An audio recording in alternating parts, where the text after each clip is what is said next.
pessoal, lá vamos nós para a óptica geométrica, o estudo da luz, outro assunto muito recorrente em provas. Tá legal?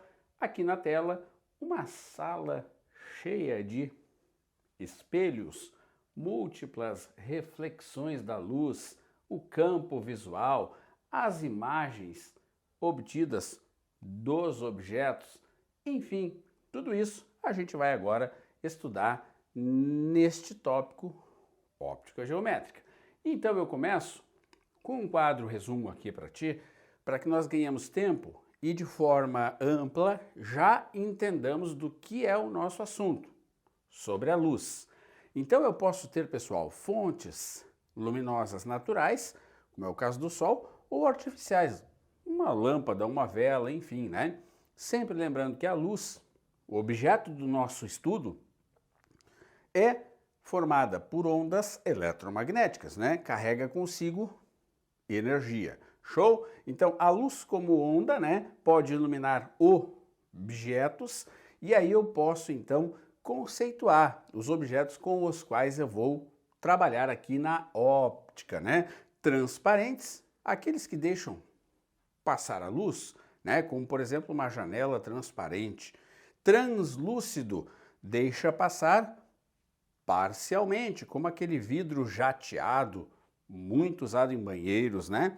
E os opacos, onde a luz não pode passar, como um tijolo, madeira, enfim. Aqui, então, nós podemos também, galera, para começar o nosso bate-papo, falar dos corpos iluminados, que são aqueles que não possuem a luz própria, tá? E os corpos luminosos, que são aqueles que produzem ou têm luz própria. Em geral, nós vamos ter que tomar um cuidado com isso, porque nós vamos às vezes trabalhar com uma vela, né, como se ela fosse um corpo luminoso, como um lápis, enfim, na frente de um espelho, como se fosse um corpo luminoso, mas de fato ele está recebendo luz de alguma fonte e a gente toma isso então como se fosse um corpo luminoso.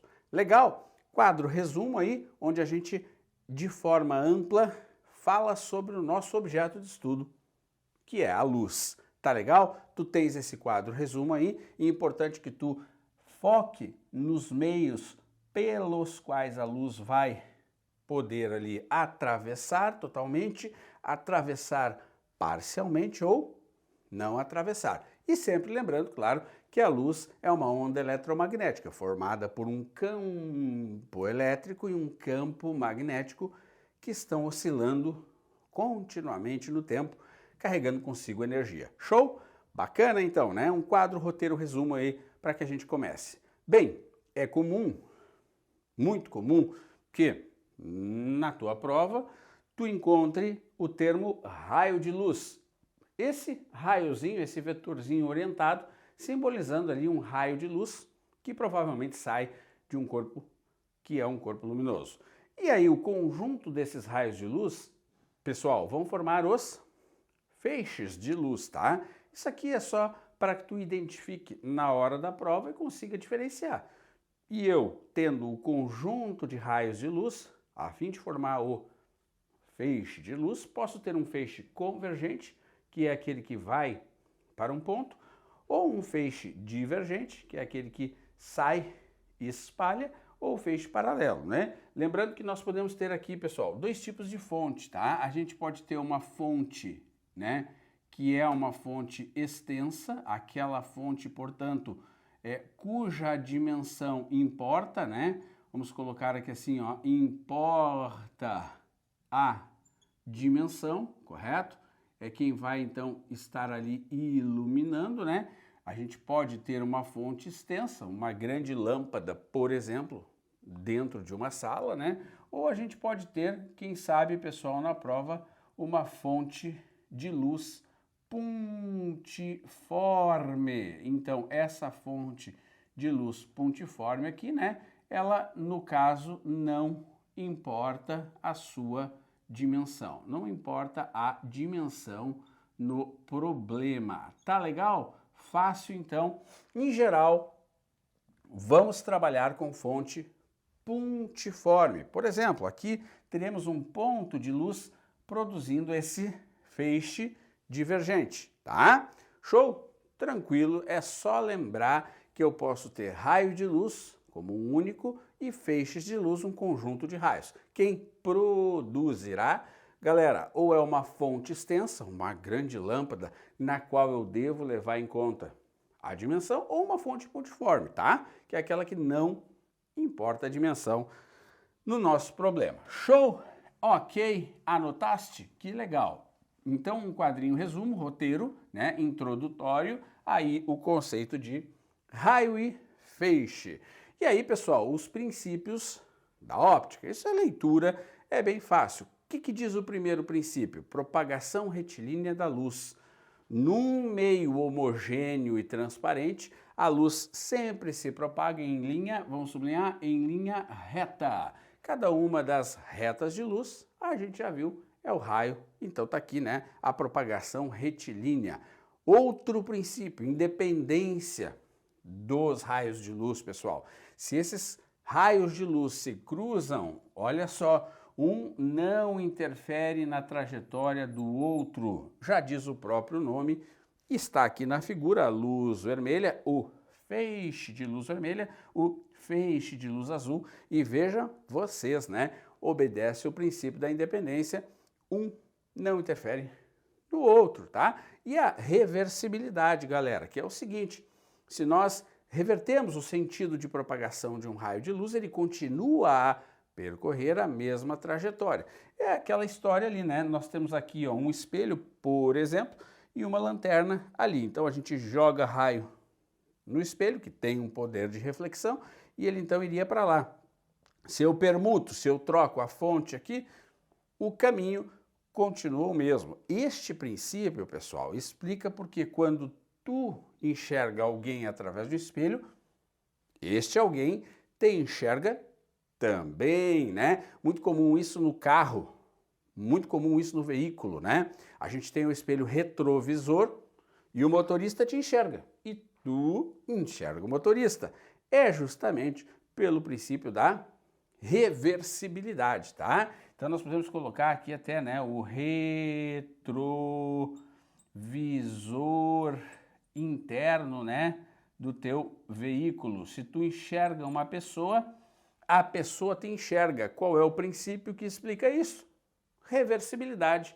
É um dos princípios da óptica, que estuda a luz. Show, cara? Bacana, né? Então, nós vamos nos deparar muitas vezes com essa palavrinha na prova. Meio homogêneo, né? O que é um meio homogêneo? Vamos marcar aqui, isso aqui pode aparecer na prova, é aquele que apresenta em todos os pontos as mesmas propriedades físicas. Então nós não vamos lá mudar a densidade, nem a temperatura do meio, tá certo? Onde a luz está propagando. E o meio isótropo, olha, esse aqui é um pouco mais difícil, né, de falar. Meio isótropo, o que é esse meio, né, cara? É aquele onde a luz se propaga com a mesma velocidade em todas as direções e sentidos. Facilita a coisa para ti trabalhar então com a luz sempre se propagando num meio homogêneo, não muda a temperatura, não muda a densidade desse meio, né? E este meio também é chamado de isótropo. O que é isso? Mesma velocidade em todas as direções e sentidos. Show? Só para que tu então possa verificar qual é a nomenclatura que comumente aparece quando estudamos óptica, tá? Deixa eu sair da lousa aí para tu verificar direitinho isso aí que tu tens no teu material e anotar o que eu marquei aqui. Muito bem, muito bem. Então, veja que esse primeiro momento, esse primeiro contato com a óptica é bastante teórico, é bastante conceitual, né? Claro que as provas gostam. Eu já vi prova de Enem perguntar sobre esses princípios aqui. E este princípio, pessoal, de propagação retilínea da luz explica muitos fenômenos que nós vamos estudar aqui. Este primeiro, é claro que tu vais levar pronto da independência e é claro que tu vais levar pronto da reversibilidade.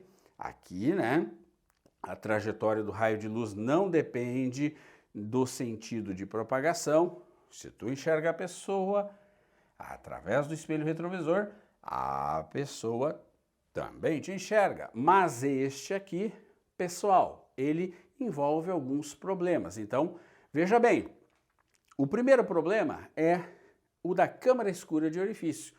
O que consiste uma câmara escura de orifício? É uma caixa, pessoal, toda forrada com papel escuro, exceto a face de trás, que é forrada com um papel ou uma superfície que é translúcida.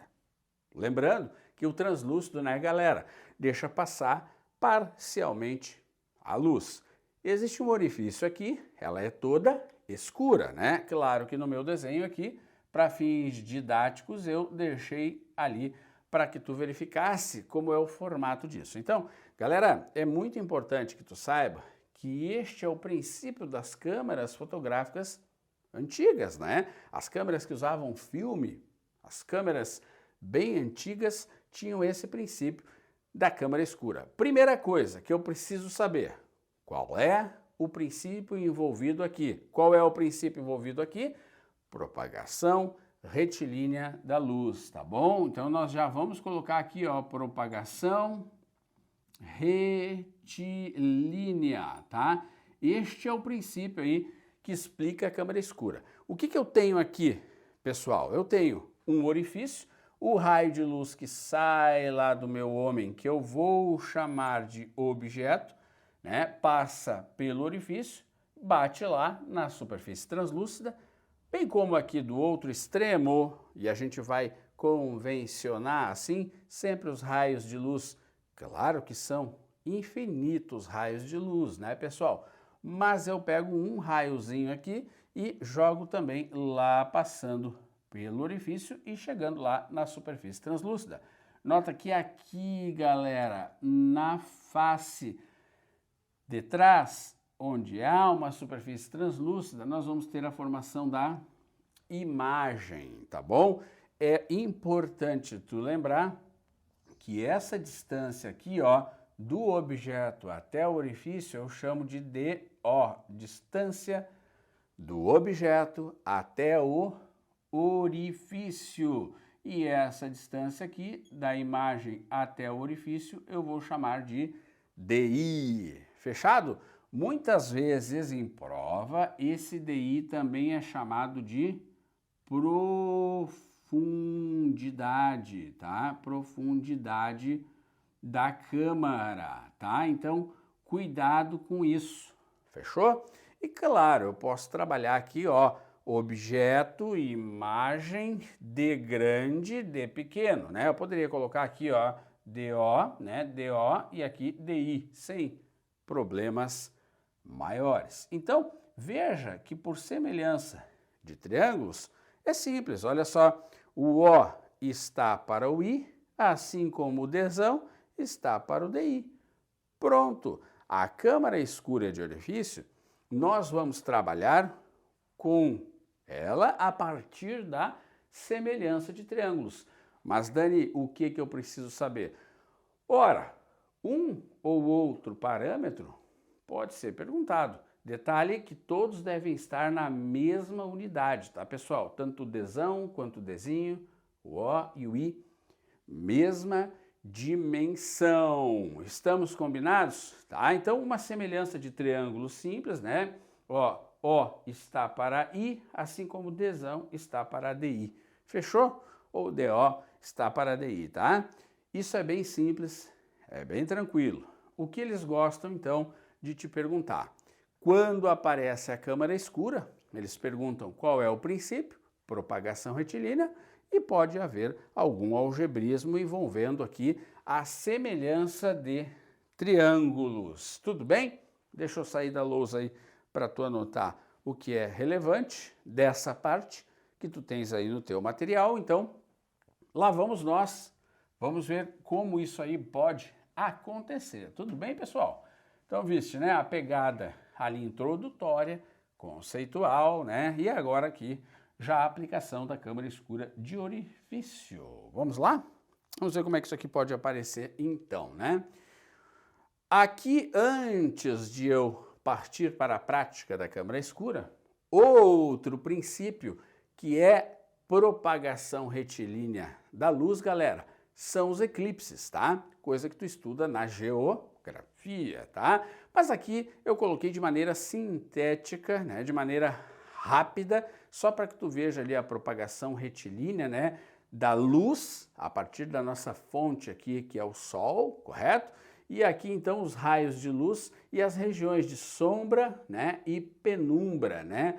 A sombra é uma região que não tem luz, também conhecida como umbra, e a penumbra é uma região parcialmente iluminada, tá bem? Então eu coloquei aqui, né, quando a Lua atravessa a chamada penumbra, né, apenas, parte da luz solar é bloqueada.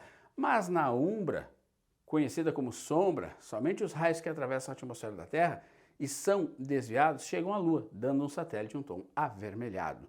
Isso aqui, como tu já sabe, é da geografia, o eclipse lunar, né?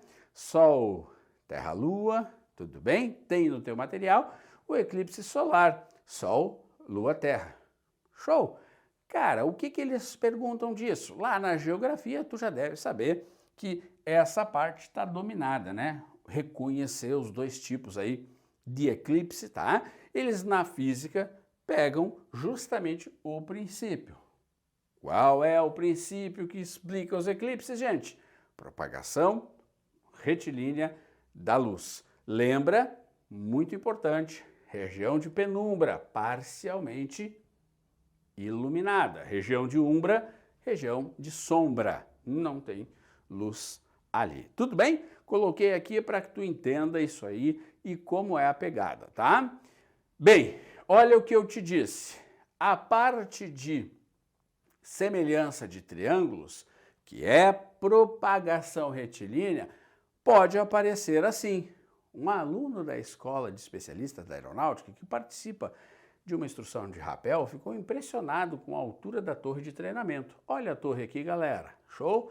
Para tentar estimar a altura da torre, fincou uma haste, olha a haste aqui, né?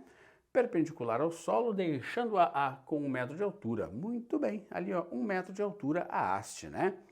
Veja bem, observou que a sombra da haste tinha 2 metros e a sombra da torre 30. Então, esse raio de luz que vem aqui, ó, pessoal, tá? Que vem de lá do nosso Sol, né? E passa lá no extremo da torre, né? Ele forma uma sombra de 30 metros.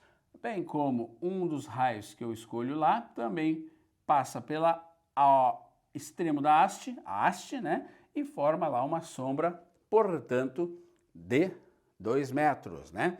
Notem que eu visualizo aqui, simples, 2 triângulos, né? Bem simples isso aqui, visualizo 2 triângulos, tá? Onde eu tenho a alturona, né? Uma altura da torre, sombra, a alturinha, sombrinha, alturona, sombrona, alturinha, sombrinha, certo? Bem tranquilo. Então, pela semelhança de triângulos, que é o que eu vou trabalhar quando eu tiver a propagação retilínea, né? A gente pode montar, olha só, x, que é a minha incógnita, né? Está para 30, assim como 1 está para 2. Alturona, sombrona. Posso até colocar aqui, ó, a altura grande está para a sombra grande, assim como a alturinha está para a sombra pequenininha. Show, né?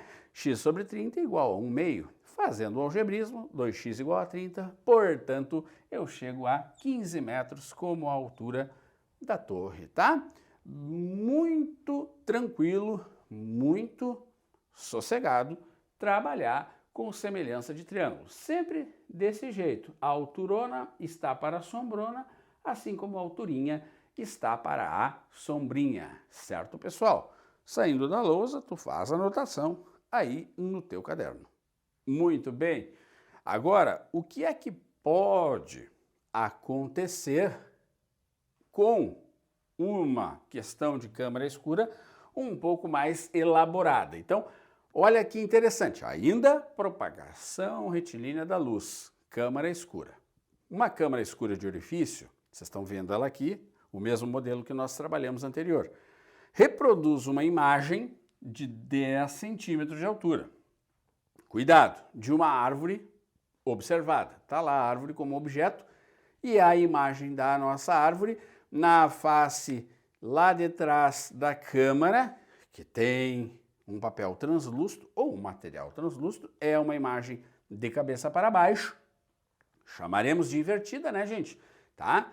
E essa imagem tem 10 centímetros de altura. Veja, se reduzirmos, cuidado com isso, se reduzirmos em 15 metros a distância horizontal da câmara até a árvore, isso quer dizer que eu vou, pessoal, aproximar a árvore da câmara.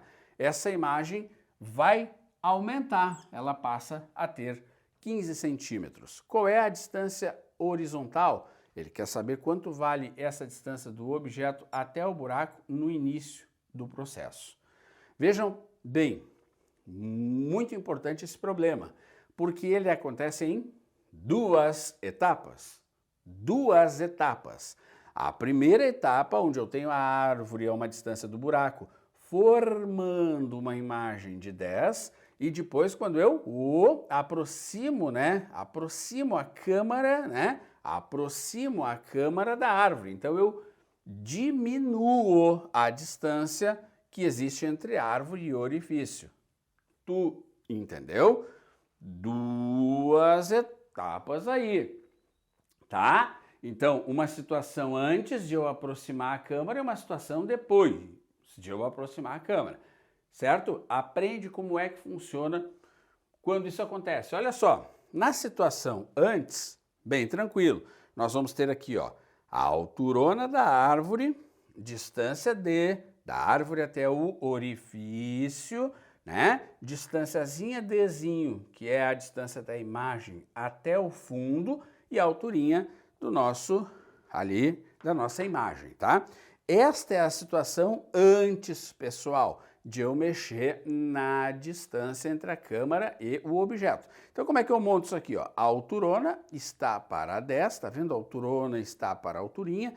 Eu posso tranquilamente escrever a alturona, semelhança de triângulos, não é? Está para a alturinha, assim como é que eu posso escrever aqui? A minha distância Dzão está para a distância Dzinho. Tudo bem? Semelhança de triângulos. Então, Dzão, fazendo a multiplicação cruzada aqui, ó, Hzão vezes Dzinho é igual a 10D.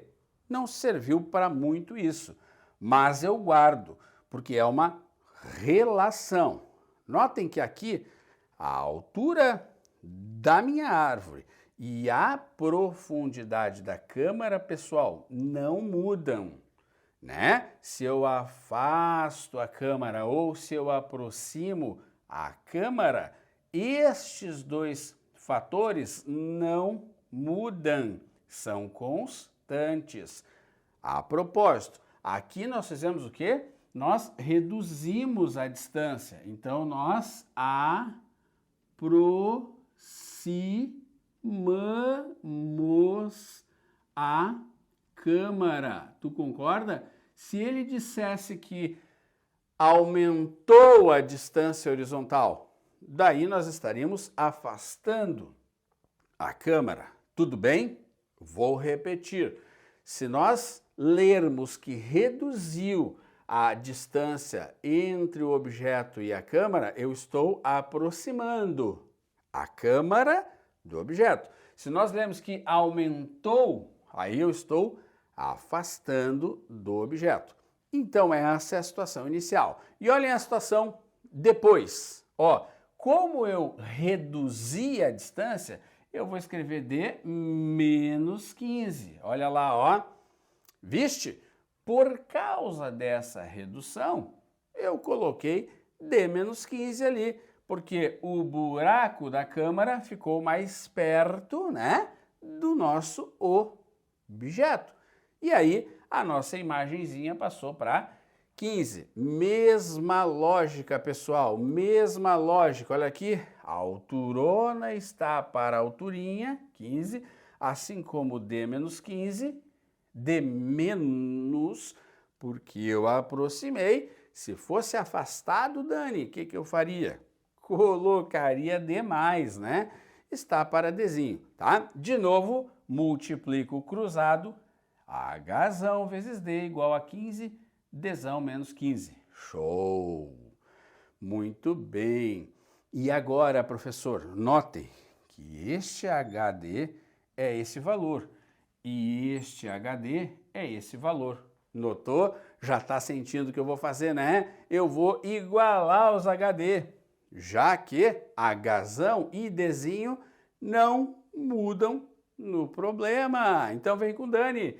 10 vezes Dzão, que é o primeiro, é igual a 15, que multiplica Dzão menos 15. 10 Dzão igual a 15 Dzão menos 225, né? Joga o 15 para o lado esquerdo, vai ficar 5 Dzão já com sinal positivo, igual a 225, portanto, Dzão igual a 45 metros no início do nosso experimento. Show! Bacana? Então, parece difícil, pessoal, mas é uma técnica, sempre pegando e fazendo Hzão para Hzinho igual Dzão sobre Dzinho antes e depois. Muito cuidado, o que é que muda do antes para o depois? Muda esta distância do objeto até o buraco da câmara e muda o tamanho da minha imagem lá na parte translúcida. Show? E aí o que eu faço? Igualo aquilo que está constante. Vou sair da lousa para tu copiar esse exercício aí que é bem interessante. Note que se fosse, ao invés de nós reduzirmos a distância em 15, se nós aumentássemos, nós colocaremos mais aqui. Show? Eu foquei bastante nisso aí, então. Tá bom, galera? Este é um exemplo, então, mais elaborado, né, sobre a câmara escura de orifício. Leva essa técnica pronta para a tua prova, tá legal? Leva pronto para a tua prova que tu vais precisar disso aí. Show? Que legal, que bacana, tá?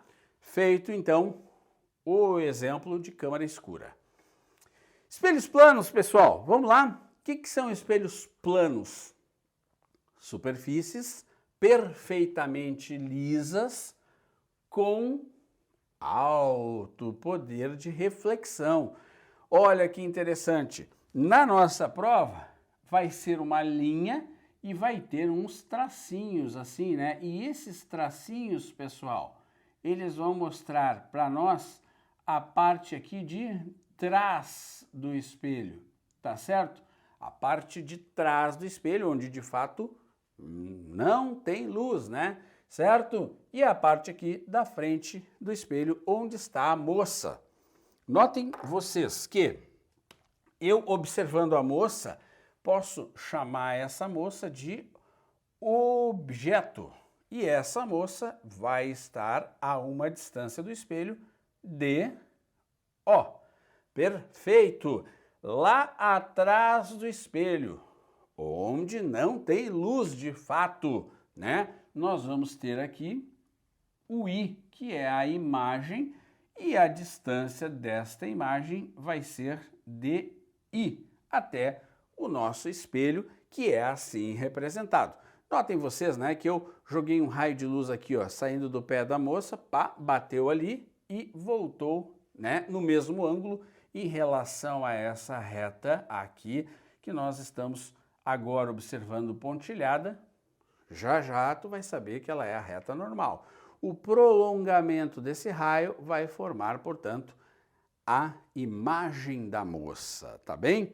Olha, objeto na frente do espelho, imagem atrás.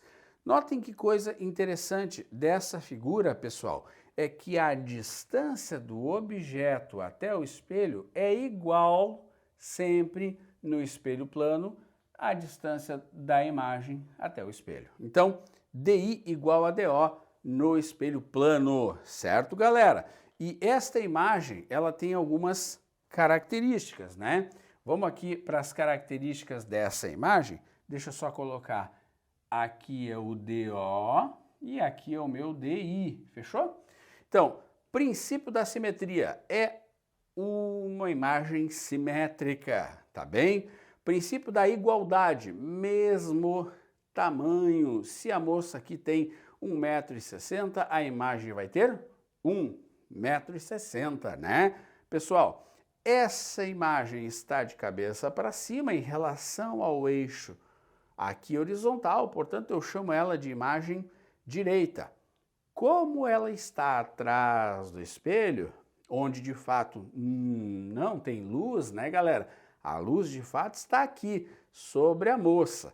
Eu tenho uma imagem virtual, tá? Então, sempre que falarmos de imagem virtual, pessoal, nós vamos entender que ela é uma imagem não formada pelo próprio raio refletido, e sim pelo prolongamento, né, imaginário daquele raio refletido.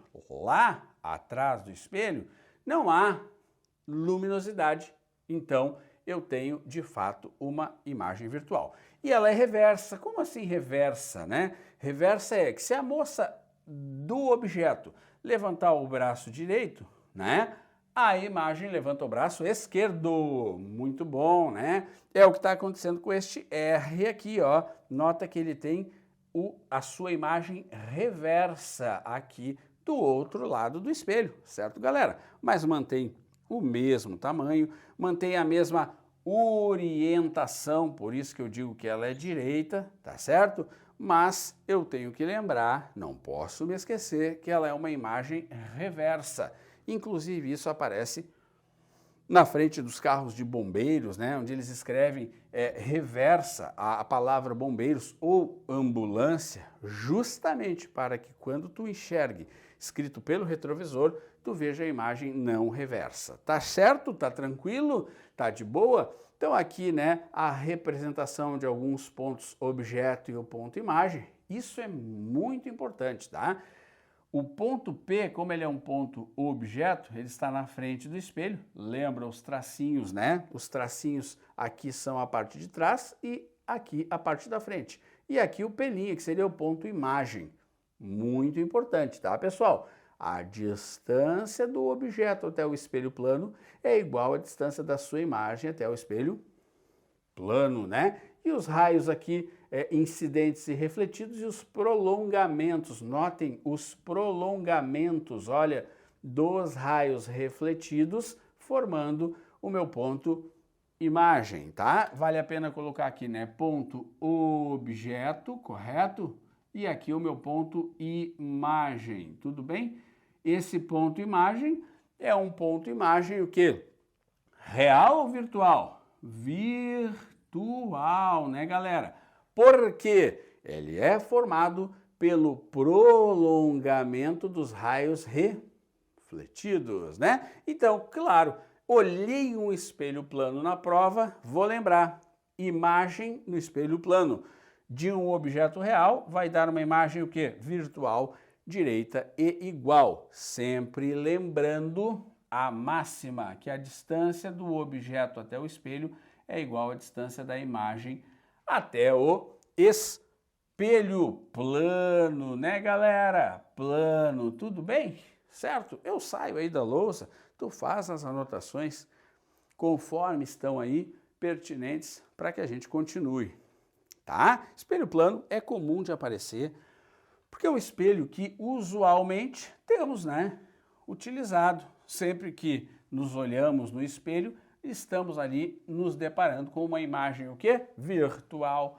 direita e igual, mesmo tamanho. Anota aí, quando eu falo de igual, eu falo de mesmo tamanho. Show? Claro que é bem tranquilo, bastante cobrado. Não esquece que ela é reversa, né? Se aqui na calça da moça tivesse, ou melhor, vamos botar aqui na blusa, né, da moça, tivesse uma letra F de física, como é que seria lá na imagem? Seria reversa. Olha aqui, ó, olha a letra F lá na blusa da moça. Show, galera!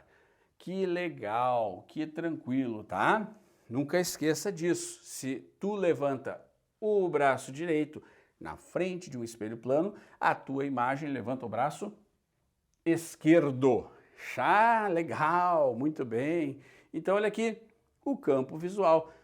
Muito cobrado isso aqui, pessoal, em provas, o campo visual, eles gostam de cobrar. É aquela região, né, que um observador frente a um espelho pode observar, tá? Então, nota, eu vou estar na frente do espelho como sendo um observador e eu posso, então, enxergar algumas coisas refletidas no espelho, tá? Essa região é a região de campo visual. Por exemplo, se tu olha para um espelho e enxerga uma pessoa refletida no espelho, ora, essa pessoa está na região de campo visual do espelho. E é bem fácil. Olha para cá. Aqui nós temos um espelho, tudo bem? Vou te mostrar como é que tu faz a determinação do campo visual. Olha para essa figura. Aqui está o espelho. Parte da frente, parte de trás. Que espelho é esse? Plano. Vamos supor que um objeto esteja aqui, ou melhor, que um observador esteja aqui. Veja vocês, ele está na frente do espelho, tá legal? O que eu faço? Eu prolongo um pouquinho esse espelho e jogo este observador lá para trás, a mesma distância do espelho. Ah, mas professor, o espelho terminou aqui, não tem problema, tu prolonga imaginariamente para ter o referencial, ó. O observador está aqui, na frente do espelho. Cadê a imagem dele? Lá atrás, O'. Deste ponto O', pessoal, tu vai traçar uma reta que vai aos extremos do espelho. Olha aqui, daqui sai uma linha para cá, daqui do ponto imagem sai uma linha para cá. Tudo que estiver aqui dentro será visto pelo observador refletido no espelho. É o que está acontecendo nessa foto. Olha o espelho aqui, deixa eu só colocar os tracinhos aqui para mostrar para ti que é a parte de trás. Olha o espelho aqui, beleza? Olha o observador. Prolongo, né, para ter o referencial, pego o observador e jogo ele lá para trás. Pum, observador linha. Ou imagem do observador. Daqui tu traça uma linha ao extremo do espelho e outra linha ao outro extremo. Quem é que o observador vê refletido no espelho? Então ele vê refletidos no espelho. Quem é que ele vê refletidos no espelho, pessoal? O ponto 3 e o ponto 4, que ficaram dentro do campo visual dele. Show? Então é bem fácil, tá? É bem tranquilo. Vamos retomar? Ó, vamos retomar. Espelho, e aí, observador, uma pessoa, um olho, tá? O espelho terminou aqui, professor, o que é que eu faço? Não tem problema, dá aquela prolongadinha, joga lá para trás, opa, aqui imagem do meu observador, traça uma linha nos extremos do espelho, ali está o campo visual. Show de bola, galera? Bacana, né?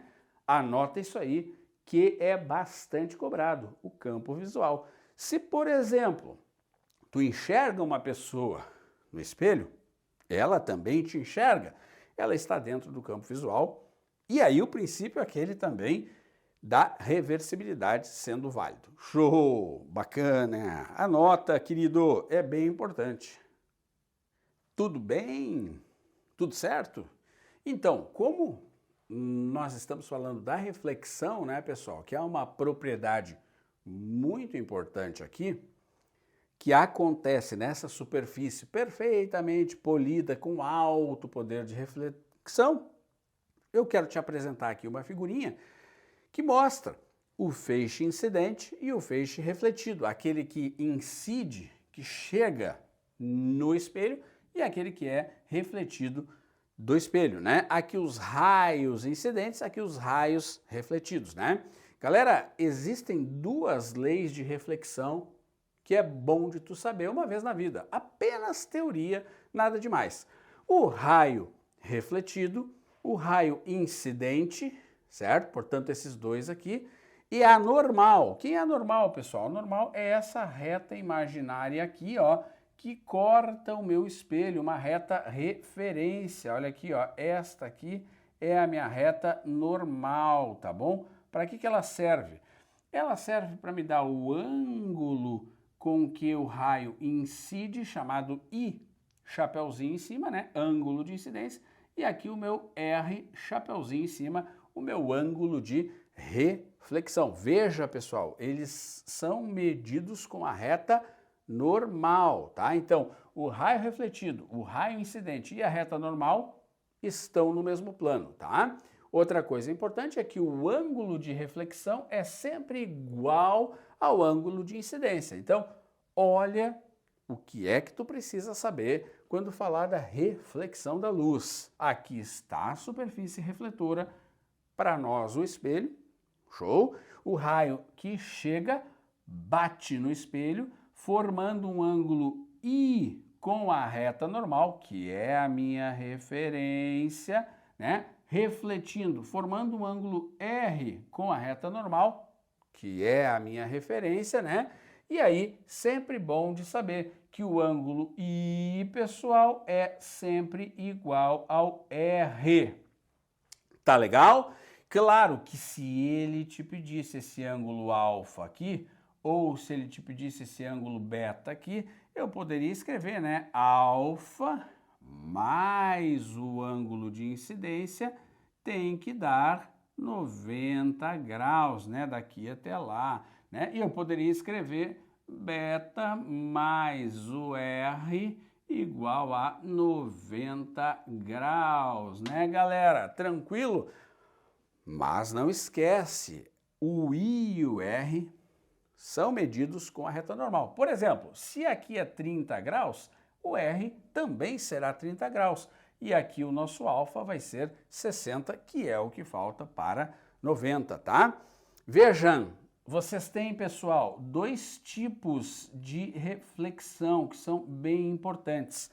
Assim, se o raio incidente bate numa superfície refletora, mas não perfeitamente lisa, vai acontecer reflexão, mas em várias direções.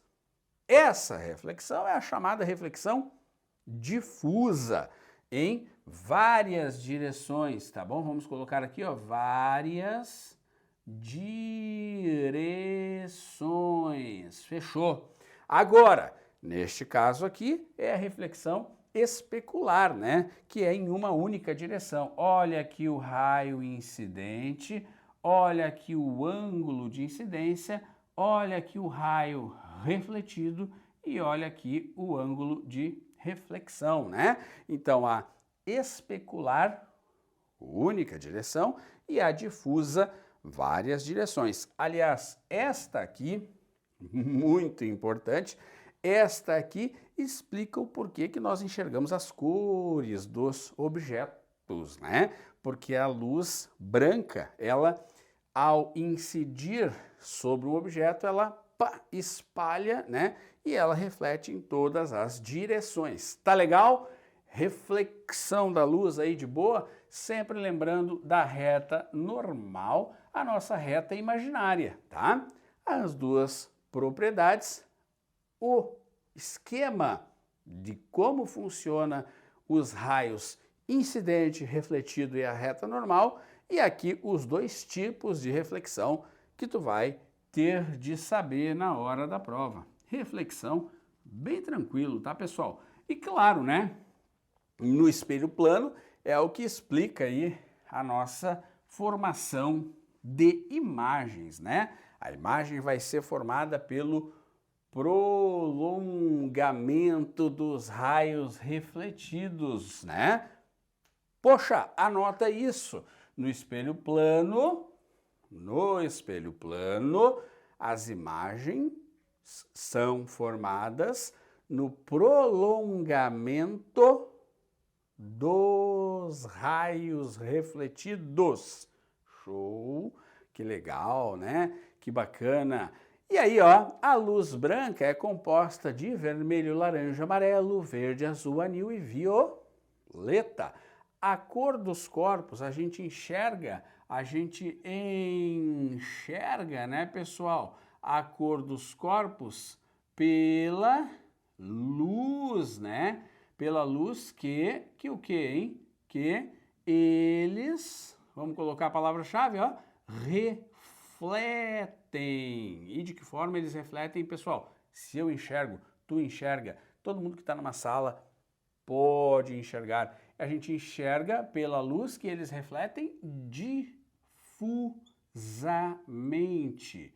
O que é difusamente, hein? Em todas as direções, tá legal? Enxerga a cor dos corpos. A gente enxerga pela luz que eles, os corpos, refletem difusamente. É bem simples, é bem interessante. Olha para cá. Luz vermelha. Num corpo vermelho tem a correspondente, então reflete vermelho, enxergo vermelho. Luz branca, que tem todas essas aqui, num corpo amarelo. Veja, chegou luz branca no amarelo, absorve tudo que não é amarelo e pá, reflete o amarelo, enxerga o amarelo. Opa, entendi a lógica. Luz branca num corpo verde. A luz branca tem todas essas, absorve tudo que não é verde e pá, reflete o verde. Luz branca no preto. Opa, o preto absorve todo mundo, não reflete nada. Enxerga o preto. Luz branca no branco. Olha que interessante. Pá, reflete todo mundo. Olha a dica. Preto absorve todas, branco reflete todas. Mas e professor, se eu pego luz verde e jogo num corpo azul, te pergunto, tem a correspondência para poder refletir? Não. Então vou enxergar na cor preta. Ah, entendi. Se eu botar a luz azul no corpo verde, tem a correspondência? Não. Enxergarei preto. Então é bem tranquilo. Eu vou até sair da lousa aí para que tu visualize bonitinho o que está escrito aí com relação à cor dos corpos, tá bem? Então é bem sossegado isso aqui. Eles geralmente colocam lá um corpo dentro de uma sala escura e iluminam esse corpo com algum tipo de luz, né? Por exemplo, dentro de uma sala escura, tem um corpo verde que é iluminado com luz branca.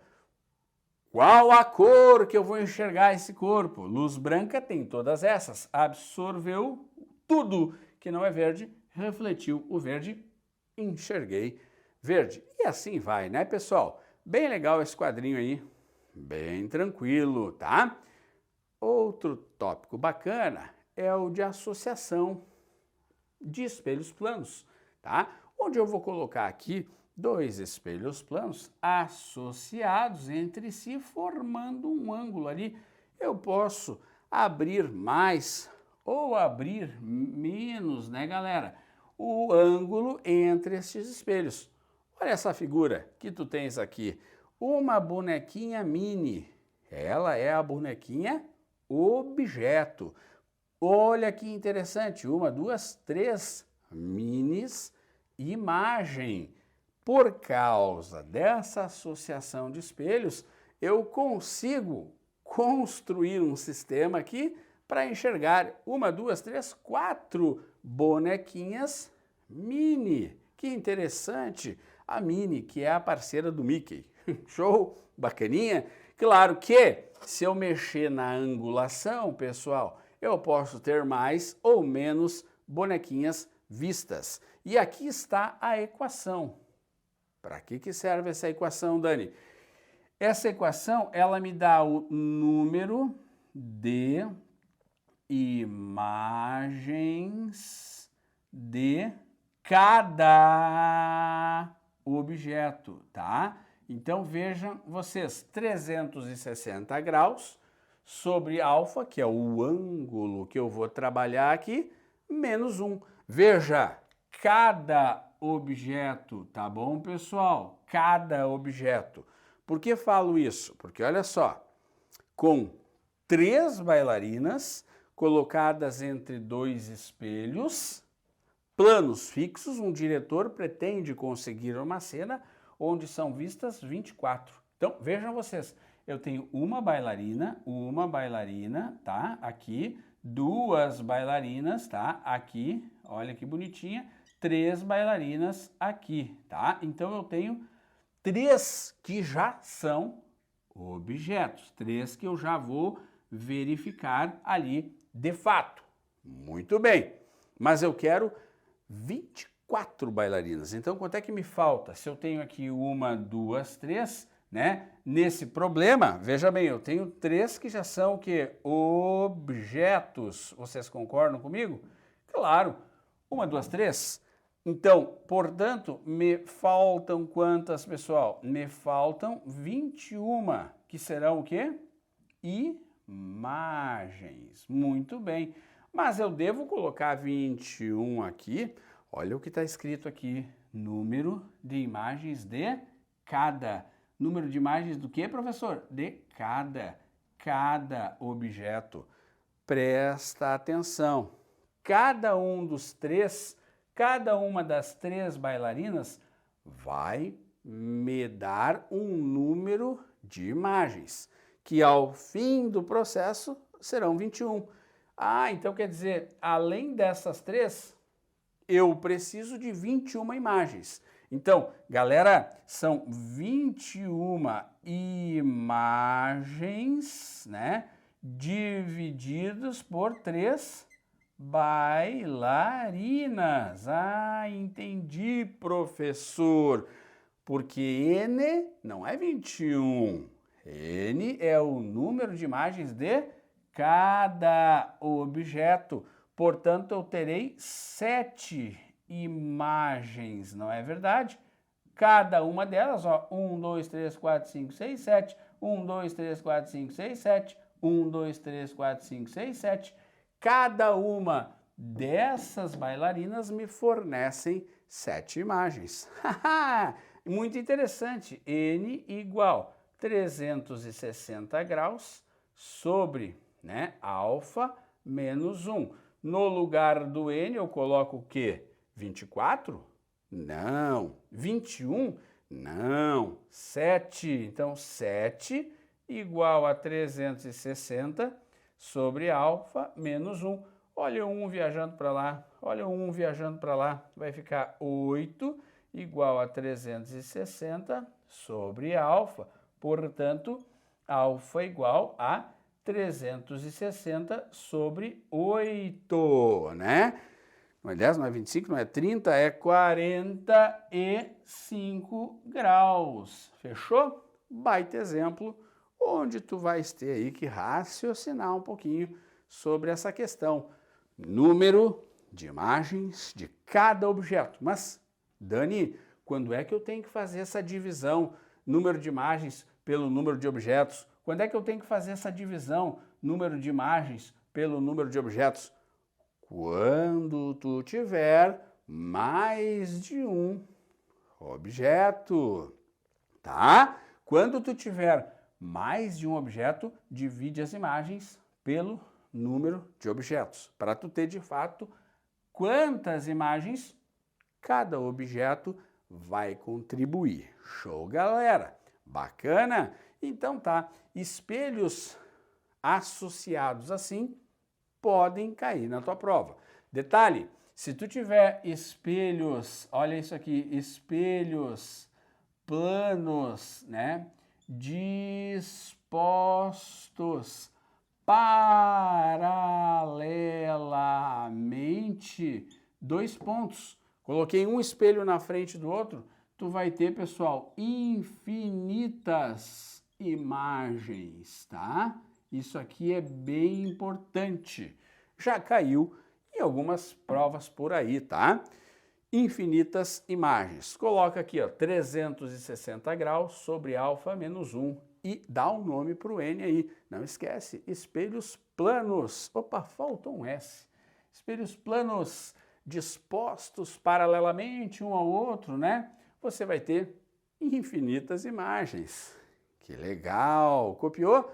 Pausa o vídeo aí, copia com tranquilidade. Show de bola? Então vamos lá, galera. Ainda falando de espelho plano, pouco vem caindo isso, mas é legal de saber a translação. Quando eu movimento o meu objeto em relação ao espelho, né? Ou movimento meu espelho em relação ao objeto, tá? Imagine que uma pessoa se aproxima, olha aqui, ó, o objeto de um espelho plano E fixo e essa pessoa tem uma velocidade V, né? Inicialmente nós tínhamos aqui, ó, a distância, né, do objeto igual à distância da imagem. Isso tem de se preservar sempre aqui no espelho plano. Então, por causa da simetria, a imagem, pessoal, para manter essa simetria, né, vai se aproximar, também se aproxima, pinta isso aqui, tá? Só que o que acontece é ela se aproxima com uma velocidade de módulo V. Se, entretanto, cuidado, olha aqui o que eu escrevi, mas se adotarmos a pessoa como referencial, né, a imagem vai se aproximar dela com velocidade 2V, tá? Então, cuidado. Quer dizer, professor, que se o homem se move ao encontro do espelho, a imagem também se move com velocidade V, negativo por causa do referencial, né? Tá? Então, ó, a imagem também se aproxima de quem? Do espelho, com a mesma velocidade. Mas, se nós pegarmos a pessoa como um referencial, aí a velocidade vai ser da imagem igual a 2 vezes a velocidade do espelho, tá bom? Tudo certo? Velocidade da imagem igual 2 vezes a velocidade do espelho. Quando, Dani? Quando a pessoa é o referencial. Tem caído muito pouco isso, tá?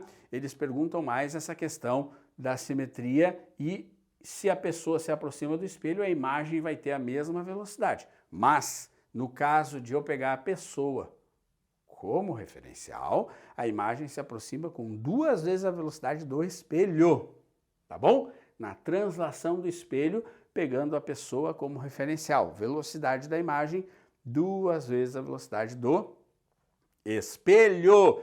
Na translação do espelho, pegando a pessoa como referencial, a velocidade da imagem é 2 vezes a velocidade do espelho, tá? Pouco tenho visto isso em provas do tipo Enem, mas é bacana que tu saiba aí que sempre vai ter que manter, né, essa relação DI-DO. Fechou? Bom, então tá.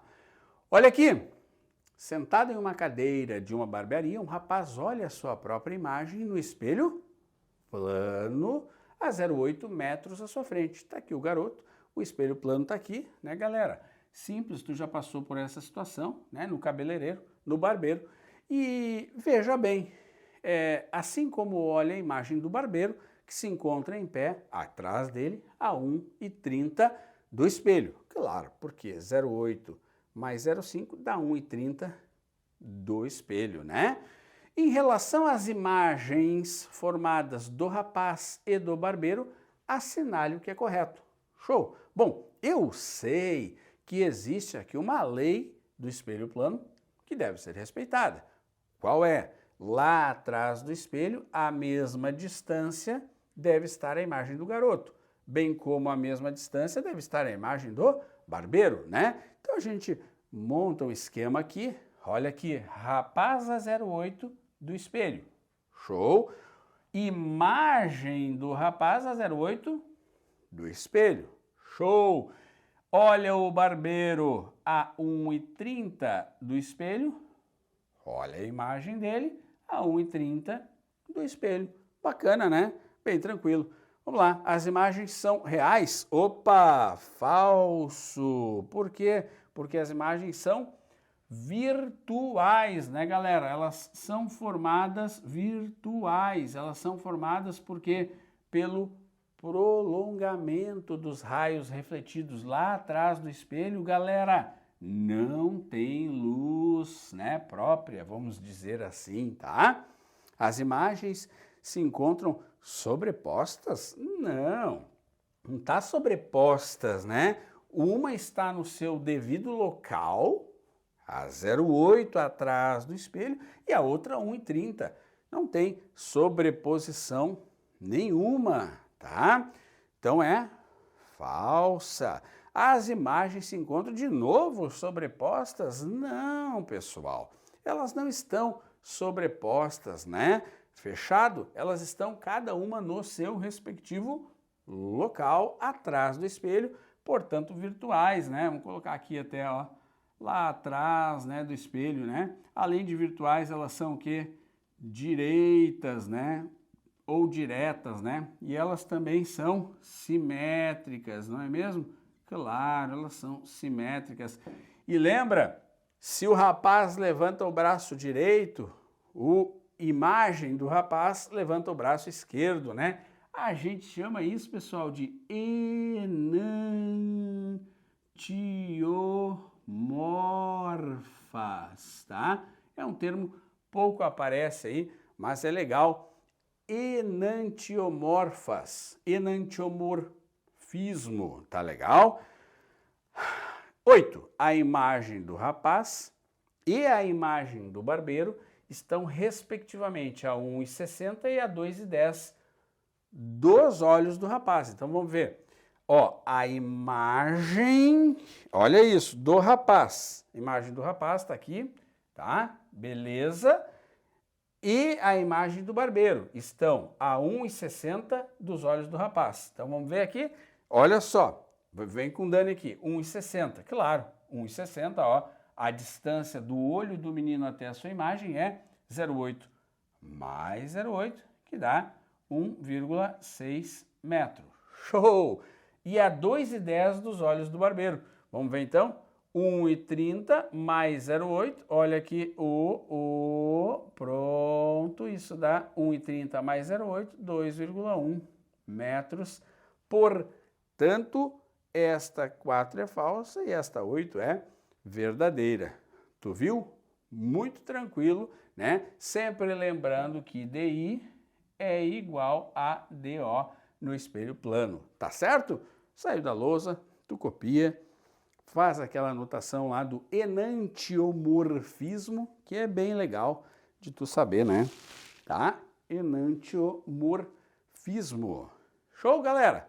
Tá? Curta essa questão, uma questão aí onde o aluno só precisa conhecer algumas coisinhas com relação a distâncias, né? E características, né? Dessa imagem, tá bom? Que se forma lá atrás do espelho. Show? Tudo bem? Tudo tranquilo? Legal, então. Vamos adiante? Vamos adiante. Aqui, portanto, a única verdadeira era a número 16. Muito bem. Tudo bem? Chegamos agora nos espelhos esféricos. Muito importante, pessoal. Esses caras aqui, tá? Eles refletem a calota esférica, como chamamos. Eles têm um formato esférico. Então, ou será na tua prova um espelho convexo que reflete a parte de fora, ok? A parte de fora da colher, por exemplo, ou será um espelho côncavo que reflete a parte de dentro. Bacana. Falei de espelho esférico, tu vai lembrar da calota esférica. Show, bem sossegado. Agora, nós vamos ter um eixo, galera, ó, e esse eixo é o eixo do espelho ou eixo principal. E claro, a maneira de escrever o espelho, se for um espelho côncavo, olha como é que eu vou fazer. Eu vou colocar alguns elementos aqui, que é o vértice, onde de fato está o espelho, o foco ou distância focal, correto? Que é o meio do caminho aqui, né? E o centro de curvatura. Imagine você, se eu desse a volta inteira aqui, ó, esse centro seria exatamente o raio do meu espelho, tá? Então aqui os raios de luz virão desta forma, refletem na parte de dentro, côncavo. Agora, se eu tiver o raio de luz vindo daqui, né, este é o espelho convexo. De mesmo modo, tenho que saber, vértice, onde está o espelho, foco e centro. Dani, o que é o centro? Imaginem que eu continuasse este círculo aqui, eu teria ali o centro como sendo o raio de curvatura do meu espelho. Tá legal? Show de bola? Mas, professor, esse foco é um ponto ali, né, do meu espelho. Então, estes três elementos, muito importantes, vão estar presentes tanto no côncavo quanto no convexo. Anota, convexo reflete a parte de fora, côncavo reflete a parte de dentro. Tá legal? Tudo bem essa introdução? E claro, aqui eu te mostro alguns raios notáveis, né? Mostrando que o côncavo vai refletir na parte de dentro e o convexo, olha que interessante, refletindo na parte de fora. Estes, pessoal, que estão aqui, são os raios notáveis, né? Por que eu preciso dos raios notáveis? Para que eu consiga construir as imagens. Então, a gente vai anotar aqui, né, galera? Olha só, as imagens, vamos anotar isso? As imagens, olha só, se formarão onde? No cruzamento dos raios refletidos. Olha que interessante. Olha que interessante. As imagens se formarão no cruzamento dos raios refletidos ou seus prolongamentos, tá bem? Ou seus prolongamentos. Já já nós vamos ver isso aí, tá? Mas anota essa frase aí, tá? É importante que eu conheça o comportamento. Primeiro aqui eu quero te mostrar com essas figuras que o côncavo reflete a parte de dentro. Olha o raio vindo, batendo lá e voltando para onde ele veio, né? Olha o raio indo e voltando. Olha o raio indo e voltando. Portanto, a reflexão do côncavo acontece na parte de dentro. E o convexo, olha o raio indo, pá, e voltando. Olha o raio indo aqui, pá, e voltando. Olha o raio indo lá, pá, e voltando. Portanto, a reflexão do convexo acontece na parte de fora. Ótimo! Essa é a ideia principal. Anotou a frase? As imagens se formarão no cruzamento dos raios refletidos ou seus prolongamentos, tá? Bem, mas eu quero te mostrar cada um desses raios e eu vou precisar de no mínimo 2 deles para construir imagem, tá? Então, olha aqui como fica mais fácil neste espelho côncavo, tá? De a gente observar aqui, deixa eu colocar aqui para ti, ó, que ele é côncavo, tá? De a gente observar como é que funciona, pessoal, os raios notáveis. Ó, vértice, foco e centro, tudo à mesma distância um do outro. Eixo principal. Beleza? Anota aí.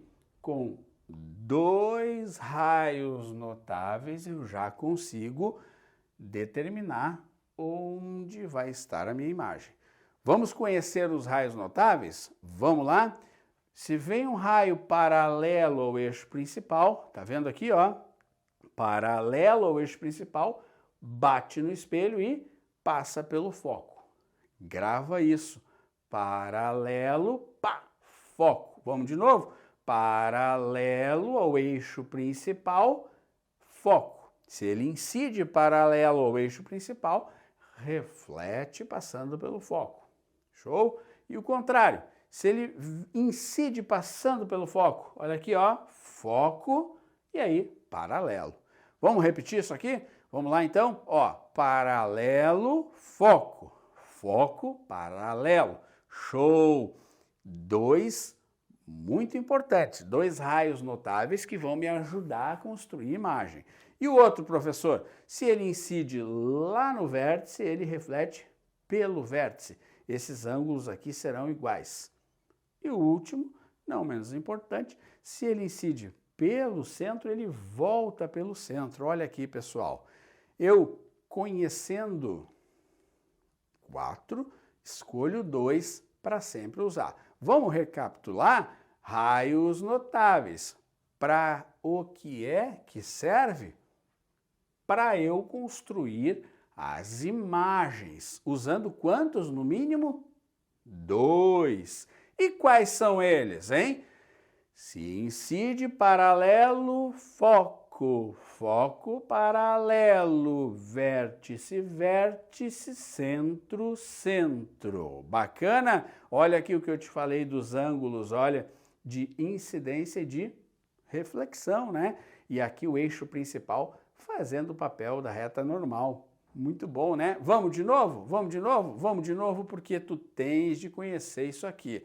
Raios notáveis. Para quê? Serve para que eu consiga construir as imagens, né? Através dos raios refletidos ou do prolongamento deles. Então vamos lá. Paralelo, foco. Foco paralelo. Vértice, vértice, centro, centro. Curtiu? Barbada, né? Paralelo, foco. Foco paralelo. Vértice, vértice, centro, centro. Show, aluno! É isso aí, tá? O comportamento no espelho côncavo. Agora, claro, eu preciso construir as imagens. E, rapidamente, tu vai comigo, olhando aí no teu material, ver os 5 casos. Tudo bom? Vamos lá? Então, olha só, queridos. Primeiro caso, formação de imagens no espelho côncavo. Aqui está o espelho côncavo, eixo principal, vértice, foco, centro. Caso 1, onde está meu objeto? Antes do centro de curvatura. A pergunta é, onde vai estar a minha imagem? Onde, professor? Como faço isso? Usa 2 dos raios notáveis. Como, professor? Me mostra. Vamos lá. Bem de cima do objeto sai um raio de luz paralelo. E aí, vem com o Dani. Foco. Joga outro. Foco paralelo. Olha onde se cruzaram. Os refletidos. Professor, eles se cruzaram ali também. Mas eu estou atrás do cruzamento dos raios refletidos. Do eixo até ali, eu tenho a minha imagem. Bacana? Vamos de novo para tu entender? Olha lá, eu coloquei o objeto antes do centro de curvatura. Está aqui o objeto. Aonde estará a imagem desse objeto? De maneira bem simples, já conheço vértice, onde está o espelho, foco e centro. Vou usar 2 dos raios notáveis. Vem com Dani. Paralelo, foco. Foco, paralelo. Onde se cruzaram os raios refletidos? Bem aqui. Então, ali está a minha imagem. Qual é a característica, galera, dessa imagem? Como ela está sendo formada pelos próprios raios, como ela está na frente do espelho, ela é uma imagem real, tudo bem? Como ela está de cabeça para baixo, do eixo para baixo, né? A orientação dela é para baixo, ela é uma imagem invertida, bacana, e ela tem um tamanhozinho, olha aqui, menor. Então, aí nós já temos questão da prova, tá bom? Sempre que o objeto está antes do centro de curvatura, qual é a característica da imagem? Real, invertida e menor. Professor, por que ela é real? Porque ela é formada pelo cruzamento do próprio raio refletido. Ela está na frente, na região de frente do espelho. Show? E ela é invertida por quê, prof? Do eixo principal para baixo. Por que ela é menor? Basta tu ver o tamanho. Bacana? Caso 1 foi um pouco mais devagar aqui no caso 1, para que tu entendas como é que funciona o processo. Tá legal? Real, invertida e menor. Quando o objeto está além do centro, além ou antes, tá, pessoal? Além ou antes, na convenção aqui de Gauss, certo? Vamos para o caso 2? Vamos lá? Olha só, eu estava com o objeto antes do centro, agora eu estou com ele no centro. Ou seja, aproximei meu objeto do espelho. Show? Como é que eu faço, prof, para descobrir onde está a imagem? Vamos lá. 2 dos raios notáveis. Paralelo, foco. Foco, paralelo. Olha onde se cruzaram os raios refletidos. Pam! Olha que legal! Então, qual é a característica dessa imagem? Ela não está na frente do espelho? Claro, então ela é uma imagem formada pelo próprio raio real. Ela está do eixo para cima ou do eixo para baixo? Do eixo para baixo, professor. Ela é uma imagem invertida. Agora, notem que ela tem o mesmo tamanho do meu objeto, não é verdade? Essa que é a minha imagem, ela tem o tamanho igual, então é o mesmo tamanho. Show? Que barbada, não é mesmo? Olha só então, vamos repetir, vamos lá. Paralelo, foco, foco paralelo. Onde cruzaram os refletidos, está ali a minha imagem. Na frente do espelho, real, invertida é igual. Bacana? Fácil, né? Viste a importância de tu conhecer os raios notáveis, tá? Copia aí. Copiou? Muito bem. Vamos adiante, queridos? Vamos adiante? Caso 3, né? Vamos ao caso 3. Objeto entre o centro de curvatura e o foco. Aqui nós vamos arrumar, né? Nós vamos arrumar aqui, né? Aqui nós tivemos um probleminha. O objeto está onde aqui? Ele está entre o... Vamos colocar aqui, ó. Centro e o foco. Muito bem. Objeto entre o centro e o foco. Olha aqui, galera. Olha aqui, galera. Ok? Vamos corrigir aqui, né? Objeto entre o centro e o foco. Porque vocês notem, né? Eu já estive antes do centro, no centro, agora estou entre o centro e o foco, né? Vamos lá? Entre o centro e o foco, olha aqui, paralelo, foco, foco paralelo. Opa, olha onde se cruzaram os refletidos. Qual é a característica dessa imagem, gente? Ela continua na frente, então ela é uma imagem real, claro, ela é uma imagem real. Ela é uma imagem invertida, porque ela tem a orientação para baixo, né, galera? Muito bem, invertida. E ela é uma imagem bem maior do que o meu objeto. Tá legal? Então, ó, entre o centro, corrige aqui, ó, tá? Entre no teu material aí está correto, tá bem? Entre o centro e o foco. Essa imagem aqui, pessoal, ela pode ser uma imagem projetada. Eu posso colocar uma tela aqui e projetar essa imagem, tá? Inclusive, eu quero que tu anote aí isso aqui, ó. Eu quero que tu anote aí, por favor, uma característica que só é possível projetar imagens reais, tá legal? Só é possível projetar imagens reais, pessoal. Portanto, essa imagem aqui, ela vai estar com luz lá na tela, no anteparo, onde eu estiver com interesse de projetar, tá certo? Então, ó, só é possível projetar imagens reais. Show? Claro aqui que se eu utilizar um espelho côncavo, eu vou ter essa característica aí, tá certo?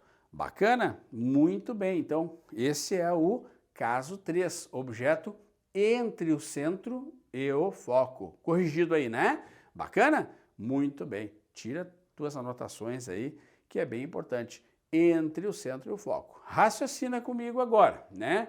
Olha só, eu já estive aonde? Antes do centro. Ótimo. Já estive no centro. Vocês viram o que eu estou fazendo com o objeto, né? Eu coloquei ele aqui, ó, antes do centro, depois eu coloquei ele no centro. O que acabamos de ver entre o centro e o foco, no foco. E agora, como que vai acontecer? Olha aqui, paralelo, foco. Agora eu não posso fazer foco paralelo, né? Porque eu já estou ali no foco. Então eu vou ter que lançar mão daquele do vértice, ó. Vértice, vértice. Opa, peraí, vamos de novo, professor. Paralelo, foco. Não posso fazer foco paralelo porque eu já estou no foco. Então eu jogo lá no vértice, vértice. Ei, professor, estes raios refletidos não se cruzam, tampouco os prolongamentos. Muito bem. Então este é o caso do objeto sobre o foco que a gente não visualiza a imagem. A propósito, quero que tu escreva aí que esta imagem, né, só para que tu saiba, ela é uma imagem imprópria. A gente encontra em vestibular que essa imagem ela é formada lá no infinito, né, galera? No infinito, tá? Porque retas paralelas se cruzam no infinito, tá? Então eu não visualizo a imagem, tá certo? Inclusive, essa questão de colocar um objeto sobre o foco é bem interessante, porque todo raio de luz que bate no espelho converge para o foco. Quando eu tenho um espelho côncavo, todo raio de luz que bate no espelho converge para o foco. Eu tenho infinitos raios, pessoal, chegando paralelos no espelho e convergindo para o foco. Repetindo a frase, né? Todo raio de luz que bate no espelho paralelamente ao eixo principal converge para o foco. Show? Então, o foco, por receber muitos raios paralelos, o que acontece aqui? O espelho, por receber muitos raios paralelos, o espelho côncavo, por receber inúmeros raios paralelos, converge para o foco. E isso, pessoal, serve como o caso 5, uma aplicação, ou melhor, o caso 4, uma aplicação prática, que é o nosso fogão solar. A gente tem aqui uma espécie de fogão que é formado por vários espelhos, né, que são côncavos. Eles recebem paralelamente ao eixo principal muitos raios de sol e convergem para um ponto. Onde deve estar o alimento aqui? O alimento para receber todos aqueles raios que chegam no espelho paralelamente. O alimento deve estar no foco. É possível, utilizando espelhos, cozinhar o alimento. E este objeto está onde? Este objeto está no foco. E por que razão? Porque todo raio que vem paralelo ao eixo principal converge para o foco. Aqui eu tenho a aplicação prática disso. Tudo bem? Tudo tranquilo? Anota esse caso 4, que é bastante importante. Beleza? Veja da importância, pessoal, deste exemplo que eu te dei agora, com esta questão aqui. Um farol de automóvel tem um refletor constituído por um espelho esférico, né? E um filamento de pequenas dimensões, que pode emitir luz. Aqui, ó, até coloquei para ti na figura um carrão ali, tá? O farol funciona bem quando o espelho veja, o que é que eu quero? Que ilumine bastante longe e com concentração de raios, não é mesmo, pessoal? Então, vai sair uma luz lá, ó, que vai bater no espelho, né? E aí, então, eu vou ter a reflexão, né? Eu quero, portanto, que estes raios sejam projetados bem longe e concentrados, né, pessoal? Então, é óbvio que eu vou ter que usar um espelho côncavo, né? E o filamento vai estar aonde? No centro ou no foco? No foco, né? Então, olha aqui, ó, os espelhos que constituem os faróis são espelhos, anota aí, farol de carro, usa espelho côncavo. E o filamento, entenda, filamento como a lampadinha, tá? A lâmpada deve estar colocada onde? No foco, para que os raios sejam refletidos paralelamente, concentrando a luminosidade na frente do carro, tá bom? Então, ó, côncavo e o filamento no foco. Aliás, né, tu vai iluminar bem longe. Eu dou uma dica sempre bem legal, que quando fala em infinito, né, infinito, eu já lembro direto da palavra foco, tá? E que se um objeto está no foco, vai ter a sua imagem formada no infinito. Essa dica que eu dou sempre, muito bacana. Infinito, por exemplo, eu estou observando a imagem com um espelho côncavo de uma estrela. Olha, a estrela ela está lá no infinito, que quer dizer uma distância muito grande. Quando a gente trabalha aqui, a gente também usa infinito, mas a uma certa distância que não precisa ser um infinito propriamente dito, tá, pessoal?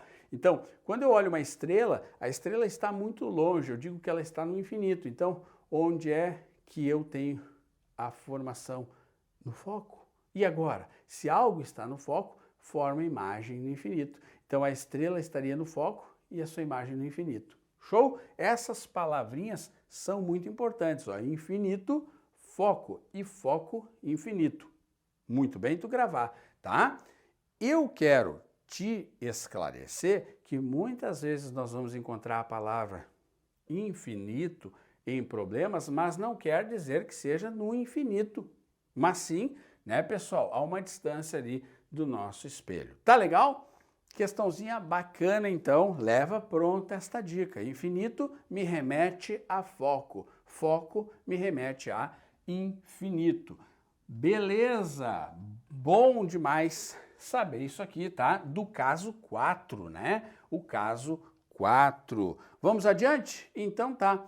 Agora nós temos o caso 5, o objeto entre o foco e o vértice. Tu entendeu a jogada, galera? Eu vim, ó, antes do centro, no centro, entre o centro e o foco, no foco, e agora meu objeto fica onde?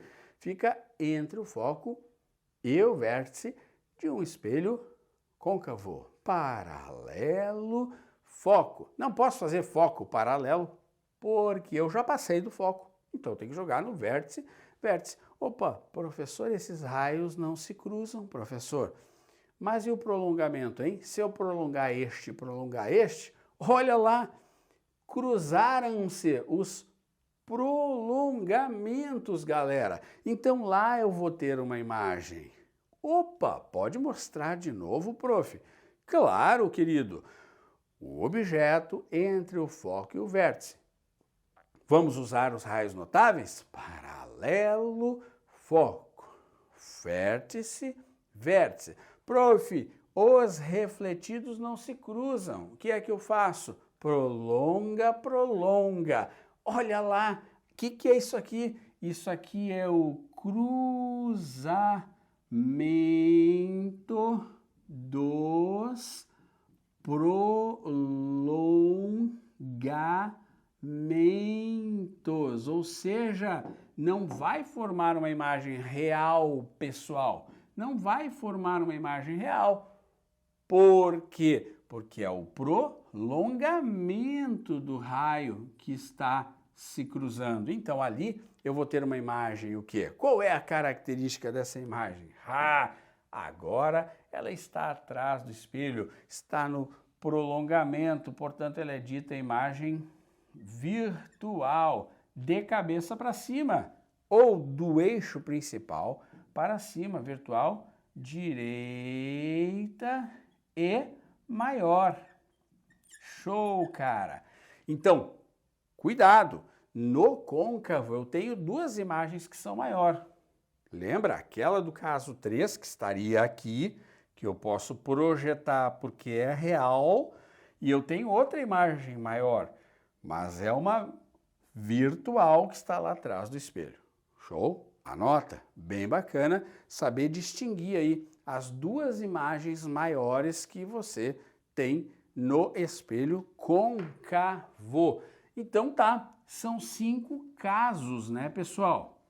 5 casos no espelho côncavo, que eu vou ter que saber, tá? Olha só os 5 casos. Antes do centro, no centro, entre o centro e o foco, no foco, entre o foco e o vértice, que é onde está o espelho, muito importante. Este aqui, pessoal, pode ser aquele momento que tu usa o espelho de maquiagem, sabe?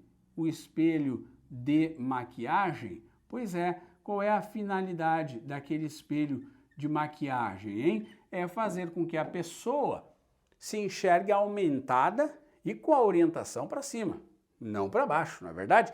Então, se nós estivermos tratando de um espelho de maquiagem, qual é o tipo de espelho que eu uso?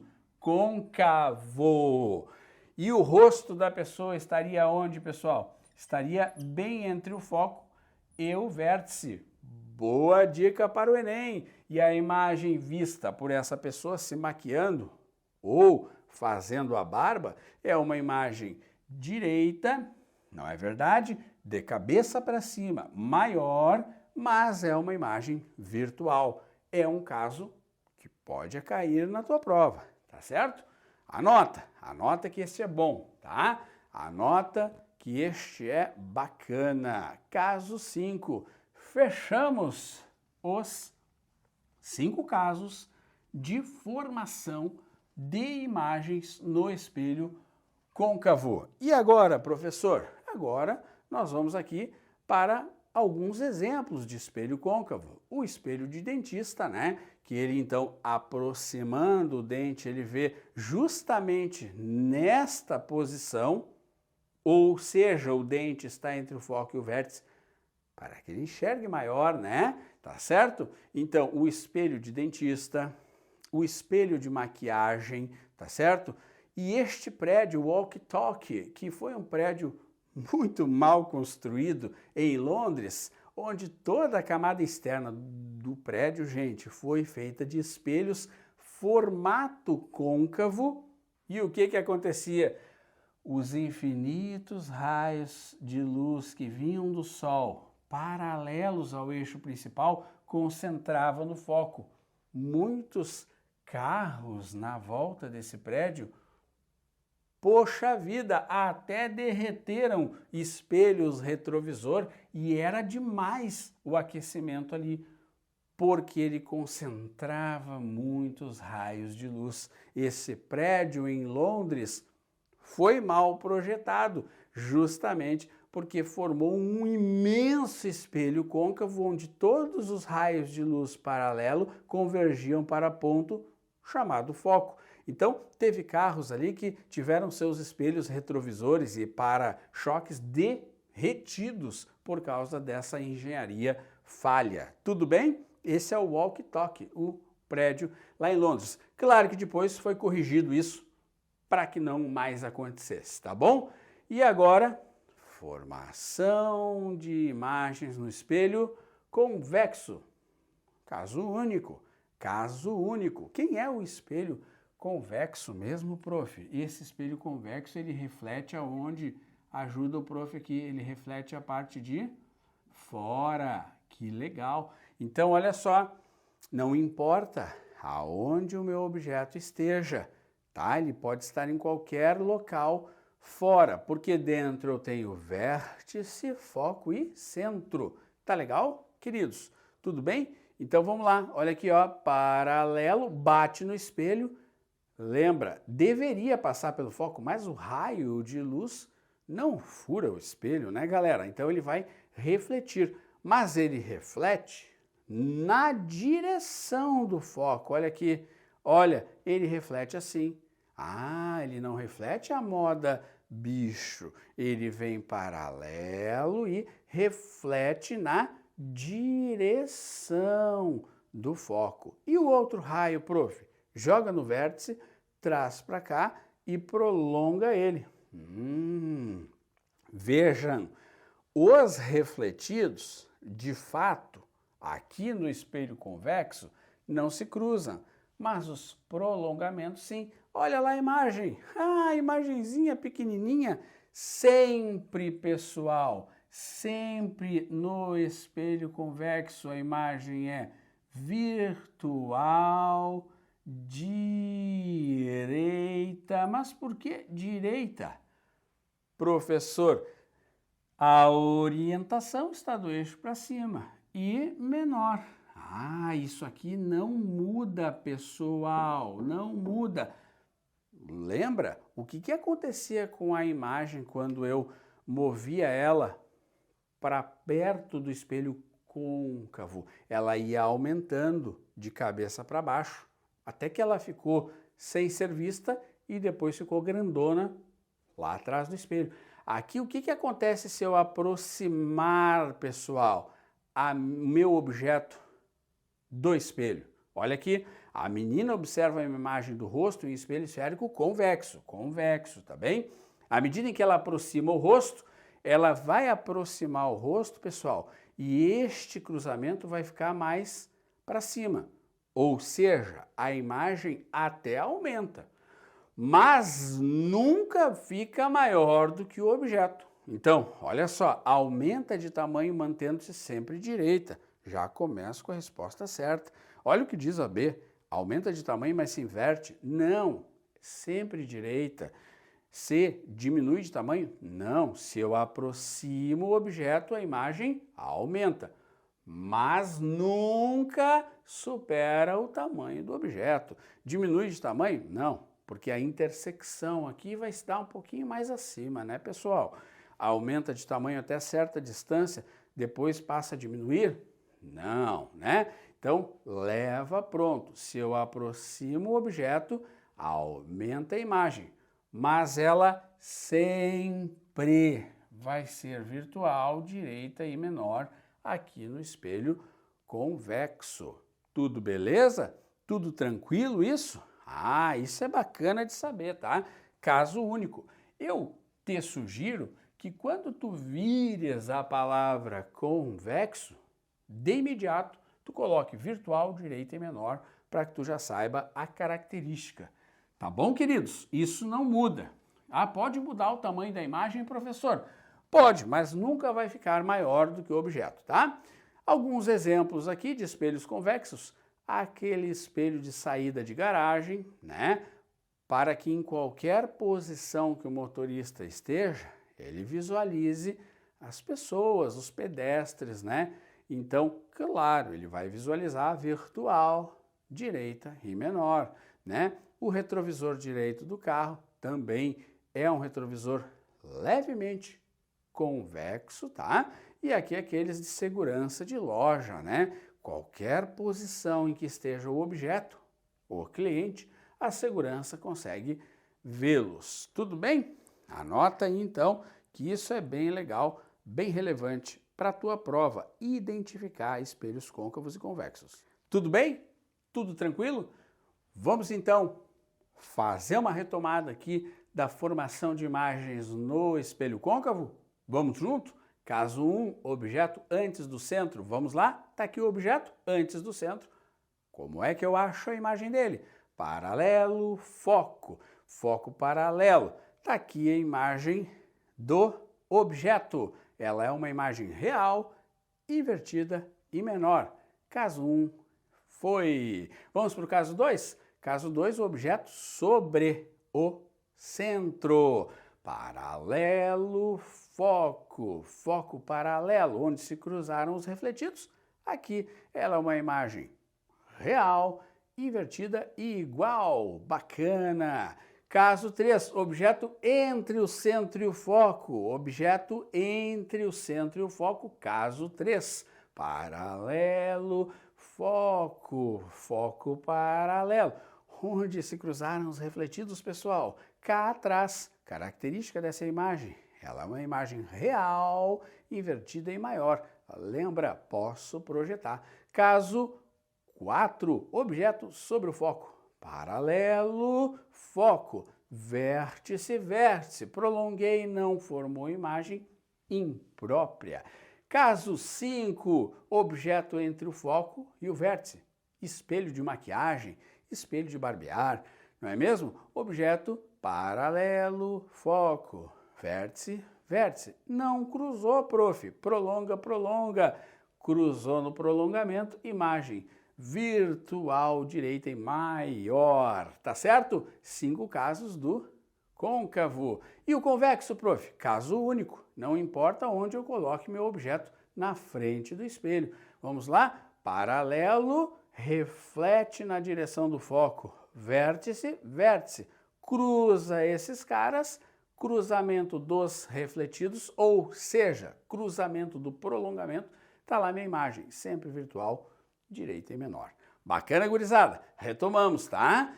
Para tu entender direitinho aí. Ótimo! E agora tenho que te apresentar, né, alguns espelhos convexos, que é para a gente relembrar isso aqui, e vamos para o estudo analítico. O que é isso? O que é isso, professor? É a maneira como eu vou calcular os parâmetros. Equação de Gauss. Olha aqui, 1 sobre o foco igual a 1 sobre DI mais 1 sobre DO. Quem é quem nessa equação, professor? O FO é a distância focal, o DI é a distância da imagem até o espelho e o DO é a distância do objeto até o espelho.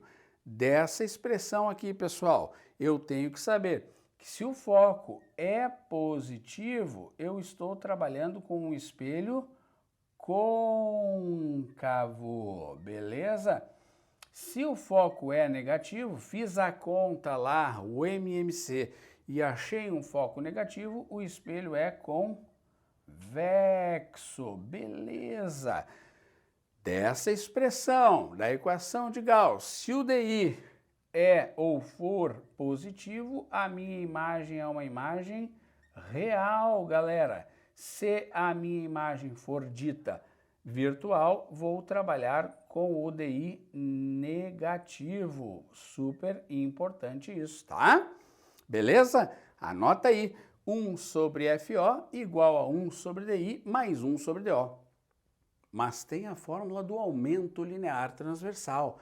Professor, o que é o aumento linear transversal? Tu viu agora há pouco que a imagem podia ou crescer ou diminuir em relação ao teu objeto. Então tu vais poder calcular o aumento, que é uma grandeza aqui, ó, adimensional. O que significa, prof? Uma grandeza adimensional sem unidade. Não precisa unidade. Pega o tamanho da imagem, divide pelo tamanho do objeto. Show? Bacana! Se esse aumento, pessoal, se o módulo desse aumento, ó, for maior do que 1, a tua imagem é maior. Se o módulo desse aumento, pessoal, for igual a 1, a tua imagem é igual. E se o módulo desse aumento for menor do que 1, por óbvio, ela é uma imagem menor. Show? Módulo. Eu estou interessado apenas aqui no número, tá? Não vou olhar para o sinal. Agora, eu posso trabalhar também com o aumento menos DI sobre DO, né? E aí, se o I for positivo, a imagem ela é, pessoal, direita, ela está de cabeça para cima. Mas se o I for negativo, ela é uma imagem que estará de cabeça para baixo, invertida. Cuidado, porque se o enunciado te disser que é uma imagem invertida, tu já põe aqui no lugar do I o sinal negativo. Beleza? Não esquece disso. E eu posso juntar as duas e escrever I sobre O igual a menos DI sobre DO. Portanto, a equação de Gauss e a equação do aumento linear, galera, que não é muito comum de aparecer, mas pode aparecer, tem uma convenção de sinais que eu devo anotar aí para poder trabalhar na hora da prova. Tá legal? Anota, por favor, aí, e a gente vai fazer uma questãozinha sobre isso. Tá, beleza? Muito bem, galera. Vamos aqui então apagar para a gente fazer a questãozinha demonstrativa sobre isso aqui, tá? Sobre as equações, o estudo analítico. Vamos lá? Separei aqui para ti, então, esta questão. Uma jovem, para fazer a maquiagem, comprou um espelho esférico que obedece à lei de Gauss. Quando seu rosto está a 30 centímetros do espelho, o rosto é o objeto, a sua imagem é direita e 3 vezes maior. Olha o que ela está dizendo, que a imagem é direita e 3 vezes maior. Então, o aumento é, vou colocar aqui, a imagem é 3 vezes o objeto, né? Ou, se eu quiser, eu posso dizer que o aumento é de 3, tá certo? O tipo de espelho e o raio de curvatura. Bom, pessoal, primeira coisa, aumento igual menos DI sobre DO. Fechou? Como ele me falou aqui que o aumento era 3 e ela é direita, eu boto mais 3 aqui, tá certo? Menos DI eu não sei quanto vale, né, galera? Tá? Mas o DO eu sei que o rosto, que é o objeto, está a 30, né, do espelho. Tudo bem? Portanto, eu consigo concluir que o meu DI, galera, vai dar menos 30 centímetros. Pronto! Já achei o DI. Se o DI é negativo, galera, a gente já sabe que essa imagem é uma imagem virtual. Show de bola, né? Tá? Primeiro passo feito. Então, é uma imagem virtual. Bom, o espelho convexo só dá imagem virtual direita e menor, né? Então, eu já vou descartar esse espelho aí, tá? Porque ele dá imagem menor e a imagem é maior. Então, vou tirar o convexo da jogada. E agora, o que eu faço? Agora eu faço aqui, ó, 1 sobre o FO igual a 1 sobre DI mais 1 sobre o DO, tá? Vamos atrás do foco? Vamos lá, vamos atrás do foco para a gente poder calcular, portanto, o raio. Então aqui, ó, 1 sobre o FO igual 1 sobre, como o DI é negativo, eu já coloco aqui na frente, ó, menos 1 sobre 30 mais, né, pessoal, 1 sobre o 90. Ah, desculpa, aqui é 90, me perdoem, tá, pessoal? 3 vezes aqui é 90, né? 1 sobre 90, agora está corrigido, tá? Fazendo o MMC, eu vou ficar com 1 sobre o foco igual, aqui o MMC é 90, né, pessoal? E eu fico ali com 2, né, sobre 90, fechado? Multiplicando cruzado, eu vou achar o meu foco 45, o quê? Centímetros. Achei o foco de 45 centímetros, né? Mas como o raio, pessoal, é 2 vezes o foco, e isso é bem importante, tá? O raio é 2 vezes o foco, tu consegue aí achar que o raio, portanto, é 2 vezes 45 centímetros e a resposta é 90 centímetros. Portanto, é um espelho côncavo, tá? E o raio de curvatura é maior do que 60. Show? Viste como é importante? Bem fácil. Anota aí. Ok? Bacana, tá? Então, galera, essa parte toda de tratamento matemático, você tem que saber. Se ele dissesse que a imagem é invertida, aí você colocaria aqui negativo no valor do A, tá? Vale dizer aqui, ó, se A for positivo, a imagem é direita, mas se A for negativo, a imagem é invertida. Beleza? Bons estudos nisso aqui, foca na parte teórica, não esquece da equação de Gauss e dos respectivos sinais, tá? Lembra, se eu achei DI negativo, tenho que botar na equação de Gauss o negativo na frente.